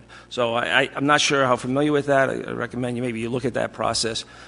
That's where you can do something very fast. No, thank you very much. We have proposed categorical exclusions in the ordinance, in the draft. And you're 100% right. And I agree with what you said. And then maybe there's another step that maybe gets reviewed by what we have a technical review committee that determines whether it falls within your master plan and what type of mitigation actions should be associated with that to be passed on. Well, you'll be making those judgments and giving your opinion to the council when you review the proposed ordinance, of course. But we have some categorical exclusions in there so that if they ever had to come back again and redo an entrance, it doesn't require an institutional master plan amendment. It can just go in the normal process, because those things would all be presumed to be in the master plan. If they were going to renovate the inside of a building, they wouldn't have to modify the master plan to go from one permitted use to another, to go from heart surgery to orthopedic surgery or cancer surgery to, kidney surgery. So those things are in the draft ordinance, but I agree with you, and that will, if it gets adopted, that will make this easier for everyone and less burdensome for everyone, and still have the proper regulatory control. Because the old ordinance, basically, if it's not in the master plan in detail, you can't do it without amending the master plan, and then you can't amend the master plan that often, and it's a big, long process and levels of approval here. We're looking to do it the way your council mentioned earlier in the evening, is basically as development plan review and not all this other stuff. So we're going to present the ordinance. You're going to review it. You're going to hold a meeting. You're going to listen to everybody. You're going to have the benefit of your staff. You'll make a recommendation. We'll see what the council does with it after they get the benefit of your input. and in that ordinance has a requirement for a neighborhood meeting. And even before that, one of the first things that Gary and I talked about was community relations, because we all get how important community relations are. And when I took my walk through yesteryear, reading all these decisions and recognizing a lot of names of people who I knew well who are no longer with us, I knew how interwoven their lives were with this community. The Toths, the Menards, the Lepers, and others. And I know now that we live in a different community, and there's lots and lots of people there who didn't work at URI for 40 years, didn't live in SK for 3 generations or Narragansett or anywhere else. So we know that we need to be more active in community relations, and the hospital is going to undertake that now to have more outreach, not only into the neighborhood around the campus, but into the greater South Kingstown and South County communities, so people will know what's going on, know who the people are who lead the organization, know who to call when they have questions or concerns, so that we can strengthen those bonds that existed naturally in the day when people got a job here at URI or somewhere else and stayed for 40 years and raised a family and got on the planning board or the zoning board or the town council or the hospital board, and they all knew each other and they all connected to each other. And now the community's not quite so connected everywhere, and we're going to have to do more proactive measures to reach out and have our community, the hospital community, connect in a more effective ways with the community and more directly with engagement, and we're going to take that responsibility on and do it. And that's a process, and it'll take a few years for that to be up and running. But once it's up and running and it's done well, the communication will be improved, and then understanding will be improved, and people will know who's on first and who's on second and why. So, but we're going to do our very best for that, and we appreciate all of those suggestions, and we're going to implement them. Thanks. Thank you. Is there anyone who wishes to speak who has waited patiently this evening?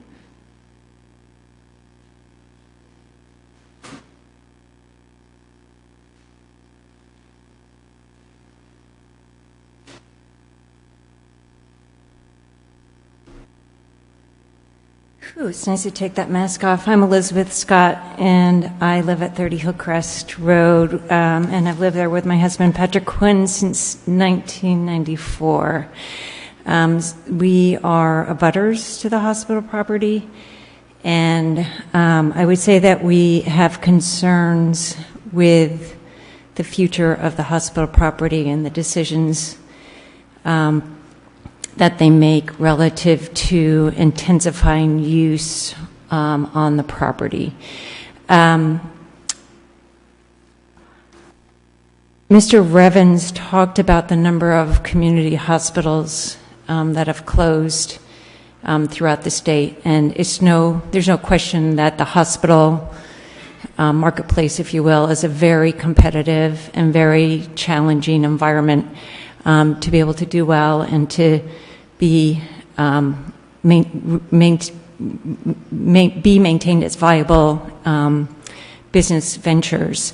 What Mr. Revens didn't talk about was the number of neighborhoods that have been destroyed, the neighborhoods that adjoin our successful hospitals in the state that now are basically surrounded by lots of parking lots and bright lights and traffic, and I'm sure air pollution as well. And we live in a really desirable area of South Kingstown. And when our children were young, going to the town farm park was something we did. The park, we would go to the park, we would be on the playground, have beautiful views of the ponds and the breezes, and it was quite enjoyable. The town more or less has given up treating the park as a park. They basically have allowed the hospital to use it as ancillary parking. The town seems to be a willing partner in this idea of converting the playground, the park that was to be held in conservation in perpetuity. They are seemingly willing partners with the hospital in allowing that to be converted to a parking lot. And, you know, as a town resident and town taxpayer, that is a town asset that is being given away. And, you know, frankly, my thought is, I think the town ought to look at the Department of Public Services. If the town, and I think that the town does have a role in supporting the hospital's operations, I think the town should think about giving that property to the hospital. Give them direct access to Route 1. They talk about, in their master plan, which they've evacuated, apparently, or abandoned, the 0 to 5 year horizon did not require additional parking, but certainly the 5 to 10 year period does. And it also notes that that the expansion and the intensification of use will basically come with increased off-site impacts, not only to the neighbors, but also to Point Judith Pond, which, as you know, there's a number of businesses that are trying to make a go of it, whether it's the marinas or the outdoor cafes with seating on the pond, or the paddleboard and other paddleboard and kayak rentals that are trying to actually promote the upper pond as a recreational asset. The town's comprehensive plan talks about the value of preserving the quality of life that we have here. It talks about wanting to maintain high quality recreation for the residents. And it talks about maintaining the character of its villages and its neighborhoods. Well, frankly, from my perspective, all of that is at stake for this part of Wakefield, with the hospital's planned expansions and the addition of parking area and the conversion of Town Farm Park. I'm not talking about the tweaks to the west entrance or the tweaks to a new entrance. You know, that's small. But without a master plan, I mean, it was just kind of shocking to hear that there actually hasn't been a master plan, a new master plan. It's been little amendments that have happened from 2001 to 2015. I mean, that's shocking. And I think all of the neighbors are a bit on tenterhooks, to tell you the truth. I mean, we all make investments in our homes, and there's always a concern of like, oh, geez, what's the hospital going to do? I mean, there's really no, I would say that the trust is, there's not a high level of trust because there's not been a high level of communication. And it seems like things just get approved and happen. And then the neighbors are like, oh, gee, did you know that was going to happen? There was like, oh, gee, well, look at that. Wow, I guess they went through some process with the town. We didn't know about it. So I really urge the planning board and the town council, which I know they're not here, but I urge you to be cautious. As I said, this is a really desirable place to live. People move from all over the country to live in our neighborhood. And it is slipping away, little by little, but it is slipping away. And, you know, maybe they've abandoned this master plan, but I'm sure their plans and their visions for the expansions that they articulated for the 5 to 10 year period have not gone away. And it's a pivotal point in not only the hospital, but for the town. And God damn it, I hope we're all awake and that we're not going to let it just happen and destroy a beautiful neighborhood. Thank you. Is there anyone else who wishes to speak?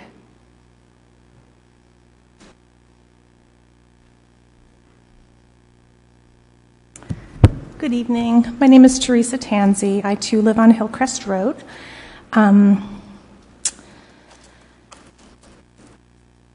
I guess I was here tonight expecting to hear the master plan. The hospital put no doubt endless hours into creating the 500-page document. And it was submitted. and then the meeting was scheduled, and then out of the blue, it was withdrawn.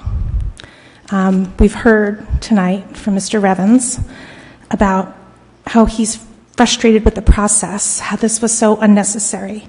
Anyone else goes to zoning, there's no master plan necessary. The words unnecessary kept coming up, a process that makes no sense. It makes sense to me. We had one submitted in 2001. I don't know how many pages that was, but if the hospital had kept up with their 5-year master plan renewal, like, say, for example, the 2005 amendment, how many pages was that? Do you know off the top of your head? Was it 25, 10? Okay, my guess is it was less than 500. So had they kept up with their master plan process, them coming to us for a change of location for the entrance wouldn't be such a big deal. But to me, it almost feels like someone's coming to the teacher at the last minute and saying, you know, the end of the semester, and they're completely overwhelmed and frustrated because the teacher's not going to pass them or write a recommendation for them upon graduation, and they're throwing a fit and trying to bully the teacher into letting them get through it the easy way. So I don't know, maybe it's just me, but this to me feels very much like they're just trying to get out of doing what's been expected of them forever and a day at the very last minute. So I look forward to seeing the new ordinance draft, these categorical exclusions. I just hope that any increase in the square footage is in fact still under the purview of the planning department. I hope that even if it does change from maternity to orthopedics, or, you know, a use that's allowed for them, that it does still have some say in the planning board. I mean, it's possible that we're going to be legalizing marijuana. Say they want to apply for a dispensary, say they want to do medical marijuana, they're going to use the Bacon building, right? It's already pre-existing, but they don't want to have to come before you to deal with that change. I think we need to be very careful when looking at what these categorical exclusions are, and be mindful that, you know, what they're saying they're doing in their 5-year plan may change drastically. They may have to, because it's a community hospital. It is the last one in the state, and it's one that I'm very connected to. Not only is it in my backyard, but my husband works there. He's the medical director of the Wound Care Center. He practices surgery there. He was an employee there for many, many years. And of course, you know, we're donors. So, you know, these community relations, they need to be fostered. And I don't think we need to wait until after you get your categorical exclusions to make those opportunities happen.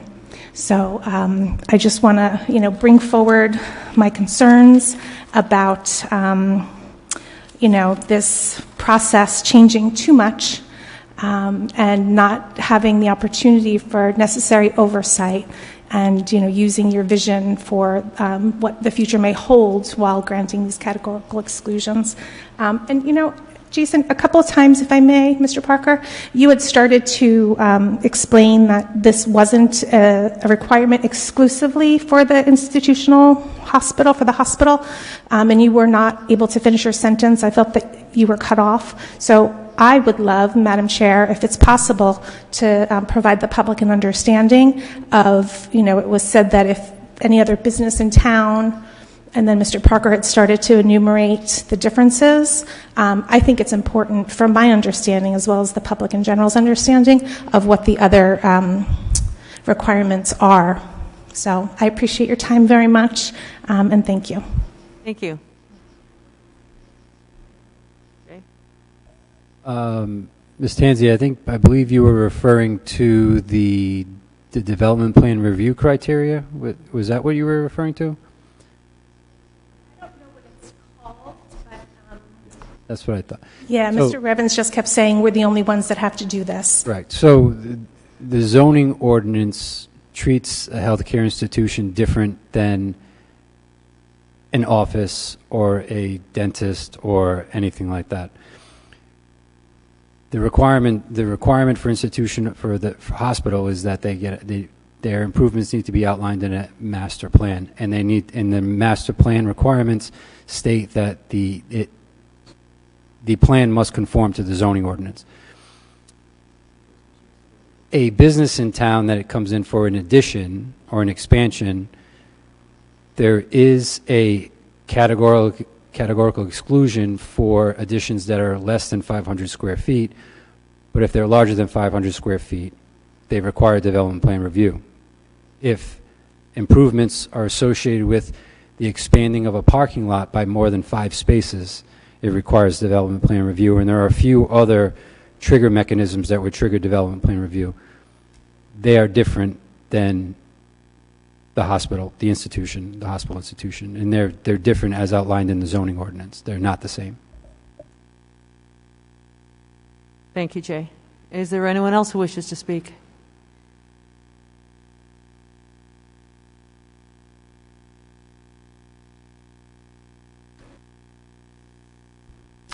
Hello.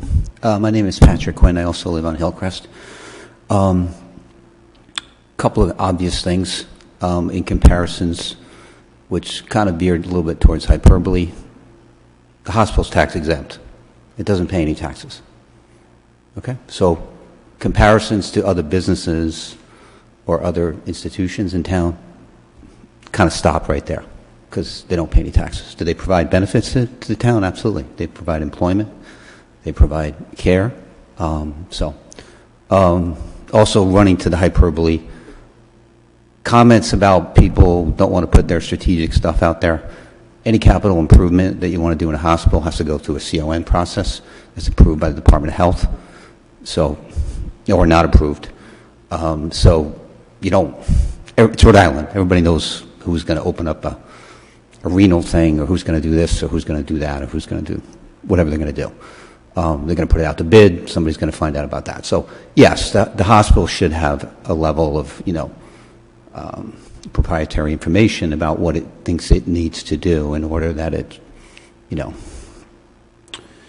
not be put at a competitive disadvantage to other hospitals. But the hospital, as was stated, has done a tremendous job in building its reputation in the orthopedic space. And, we should support that. But we're kind of in a different place than we were when all this stuff started, right? We're still hopefully getting to the end, but we're still very much in the pandemic. So that's going to change land use in the town significantly. It's going to be a lot less retail. And a lot of that's already built, and a lot of that's already vacant. So that's going to affect our tax base.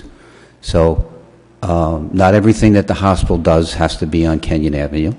They have 2 large buildings, one in Westerly and another one North Kingstown. They can place things, it can be inconvenient, but it actually might be more convenient for seniors or people with mobility issues to just go to the Stop and Shop, where Olympia Sport, not Olympia, the other one used to be. So the tax base of the town is going to be impacted significantly by the space that retail will not fill back up, because some of this Amazon and online, and it's permanent. We're not going to go back to buying everything in a bricks and mortar store. So we should be talking about infilling and how can we use that space that's already built. And if there's going to be, it's almost like a doth protest too much thing. I think the whole thing is related to the town park thing. That's my gut tells me that. So I'm not for changing any rules. Couldn't support that at all until that issue is resolved. And I know that's in a different forum, and different people make decisions on that, and Park Service and all that stuff. But and that's all scrambled up, right?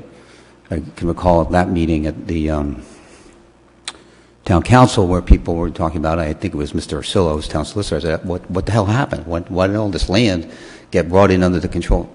because it was all in the same place as the rest of the land is. It's like 2 or 3 chunks of land taken in a couple of successive bites that now are under the control of the hospital where there never was. So that's got to all get sorted out before the rules of the road should change. To do anything else is absurd. And that the hospital would propose that makes no sense. As to the parking issue, just go on Google Earth and, look at the area around Women, Infants, and Rhode Island, and it's all parking. And there's a lot less housing there.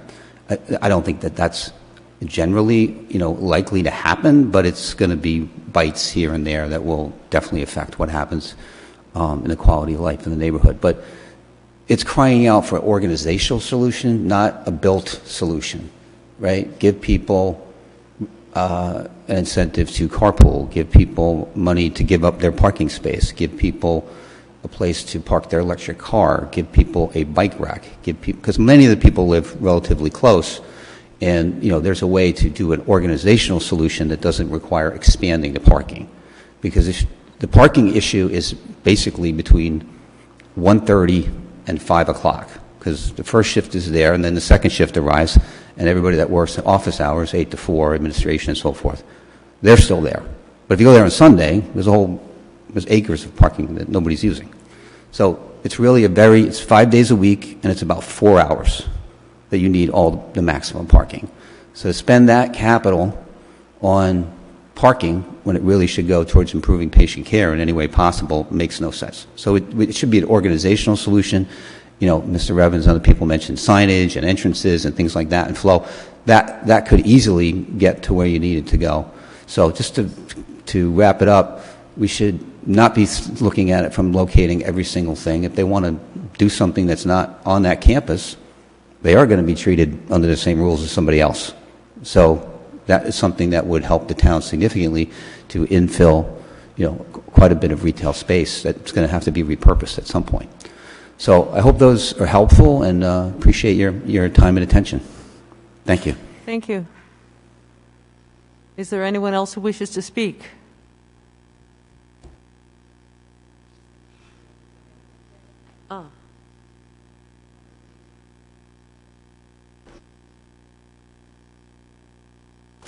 Ron Young from Dobson Road. I'd like to just deal with the land issue.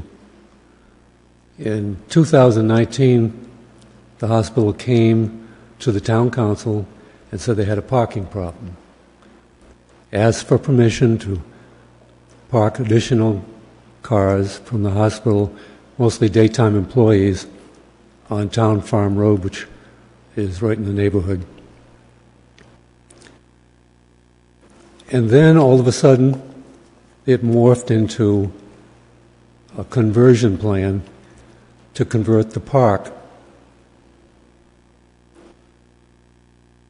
At the hearing before the town council, on the night it was going to be voted on, the question was raised, how can we vote on this conversion plan when the town is behind at not submitting their updated institutional master plan? So there is a use for the master plan, because I've read the 395 pages of the current submitted master plan, and I believe the executive summary says we have no need for additional parking for the next 5 years for surgical, for inpatient, or any of the services we currently offer. And everyone who lives on my street lives under the threat and uncertainty of when will this property be developed. And it was sold through hearings with slideshows and pictures of beautiful combined recreation and parking, which finally comes down to all parking, no recreation, and no commitment. I agree that it's a difficult issue to combine. I agree with council. But for example, there's a home on my street that was recently remodeled. a house, they probably spent $175,000 remodeling it. It sold last weekend for cash. And the woman who sold it said, I'm selling it because I don't want to look at a parking lot. And she does not have the confidence that we're going to have that beautiful green plan with all the little picnic tables and overlook opportunities and a walking trail. That walking trail has been promised for 2 administrations at the hospital. You can see hundreds of employees walking the neighborhood on their lunch hour, on their breaks. It's wonderful. It would fit in naturally with a recreation plan that the state advocates. Employees would get exercise, neighbors would get exercise, but without something concrete that we can deal with tangibly, how can the neighbors sit and say, okay, now we have a conversion plan before the Round DEM sent to the National Park Service. We have great uncertainty, and now we have a plan that says we really don't need the parking. Well, did they need the parking last year when they asked the town for help or not? And that's where the planning board comes in. There has to be some entity that the neighbors can turn to and the institutions can turn to and do it orderly. I'm sick and tired of dealing with the uncertainty and the phone calls and the unknowns. We have to pretend we're all lawyers every day. I get phone calls I was on the phone an hour and a half this afternoon. Someone's asking me if I know what's going to happen at the planning board tonight because they couldn't attend.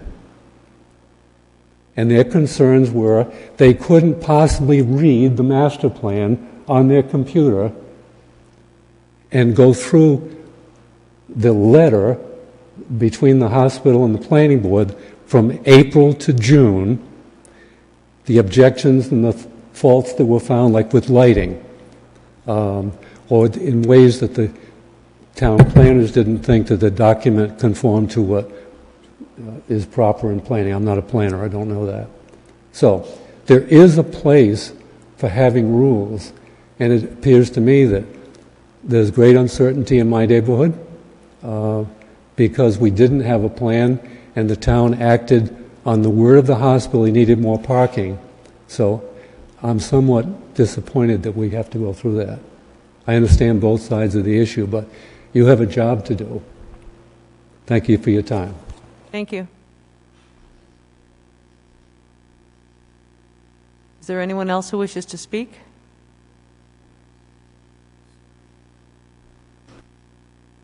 Any additional comments from board members or staff? Susan, go ahead. Hi, I'd like to ask a question that's, I think, completely off topic now. But the representatives from the hospital talked about community relations and being good neighbors. And now we've heard from some neighbors. And in this big document, there have been a number of notations that the hospital lights, which were installed improperly, are shining into neighbors' backyards. And, I mean, I don't know how long this document's been out there. I've had it a couple of months. But I wonder when the hospital would, such a simple little thing to be good neighbors to the abutters. And it says that the lights will not shine into the neighbors' bedrooms somewhere in the 1 to 5 year plan. So maybe the neighbors by 2025 might not have spotlight shining in their bedroom windows. But I think that that's a really easy way to start making, making relationship with the neighbors is to identify dumpster noise and light shining and other things that might be really appreciated by the folks that do live close by to the hospital. So I really hope the neighbors aren't going to wait 5 more years for the simplest little changes that will improve their lives. And the hospital will show themselves to be good neighbors. So that's just my comment. Thank you. Thanks, Susan. Well said. Anything else from board members? Nothing else from staff? Okay. We will see you the next time around then, and we'll be awaiting your application. Thank you very much.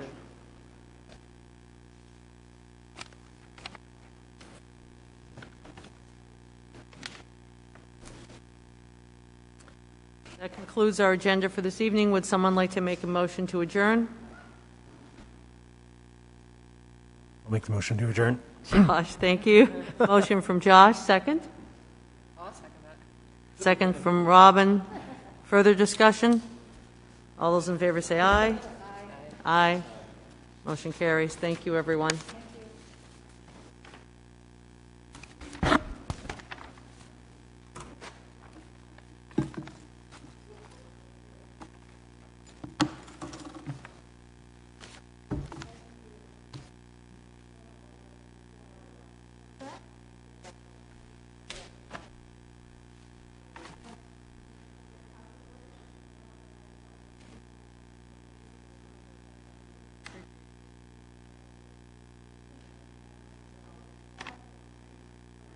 Well, that's what we're here for, right?